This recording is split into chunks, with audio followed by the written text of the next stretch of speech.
दो चार दिनों से मैं बिहार के इतिहास के बारे में, भारत के बारे में और अलग अलग राजनीतिक घटनाक्रम के बारे में चर्चा कर रहा हूँ।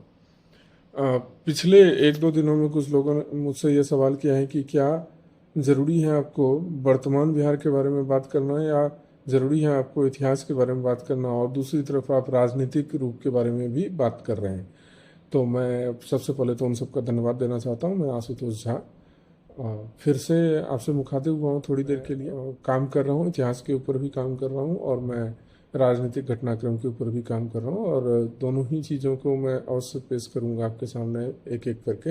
नवंबर में चुनाव है, हम उससे पहले ही पूरा कवर करना चाहेंगे, पूरा कवर करने की कोशिश करेंगे।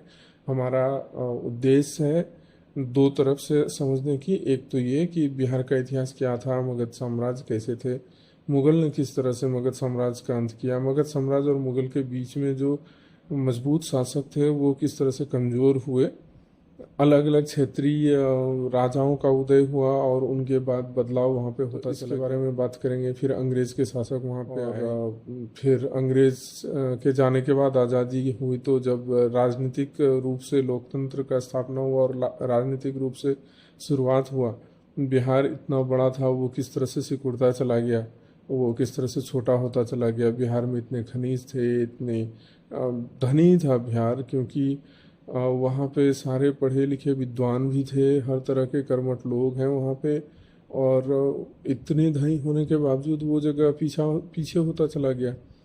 आज उसकी स्थिति यह है कि वहाँ पे लोग रहते नहीं हैं, जो अच्छे लोग हैं वो बाहर हैं, अच्छे लोग वहाँ भी हैं, लेकिन बहुत सारे लोग माइग्रेट हो चुके हैं वहाँ पे। थोड़ा आप इकोनॉमिक दृष्टिकोण से देखें तो वो काफ़ी पिछड़ चुका है, राजनीतिक दृष्टिकोण से देखें पिछड़ चुका है, सामाजिक दृष्टिकोण से देखें, किसी भी तरह से आप देखें तो बिहार तो पिछड़ा। मैं वर्तमान के बारे में अवश्य बात करूंगा, एक एक शहर के ऊपर में बात करूंगा। मैं बिहार में उद्योग की स्थापना किस तरह से हुई, हमारी एक कड़ी यह भी आएगी कि वहाँ से लोग माइग्रेट जो हुए वो क्यों नहीं वापस जाना चाहते हैं। बहुत सारे लोग बहुत जाना भी चाहते होंगे, बहुत सारे लोग जो नहीं जाना चाहते हैं उसके बारे में बात करेंगे, क्यों नहीं जाना चाहते हैं।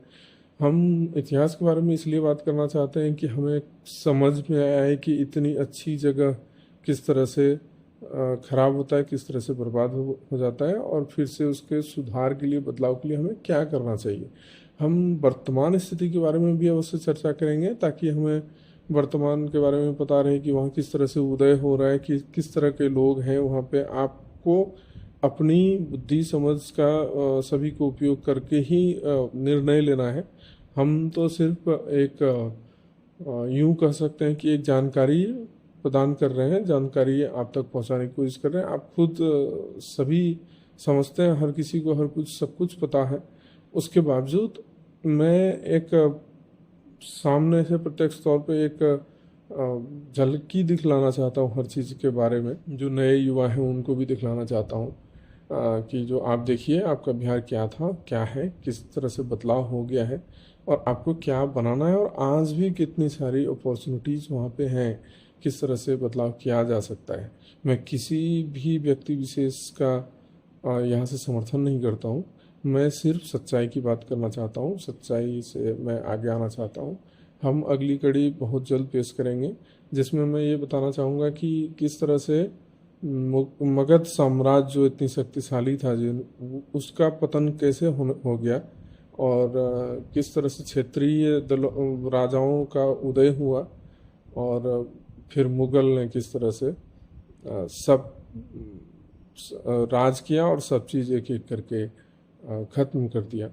तो हम इस बारे में चर्चा करेंगे और फिर उसी तरह से हम आगे बढ़ते चले जाएंगे। हम अभी जो सत्ता दल हैं वहाँ पे विपक्ष है, पक्ष है, वो जिस तरह से वहाँ पे बातें कर रहे हैं, जिस तरह से राजनीतिक घटनाक्रम घट रही है, उसके बारे में भी एक एक करके हम चर्चा अवश्य करेंगे।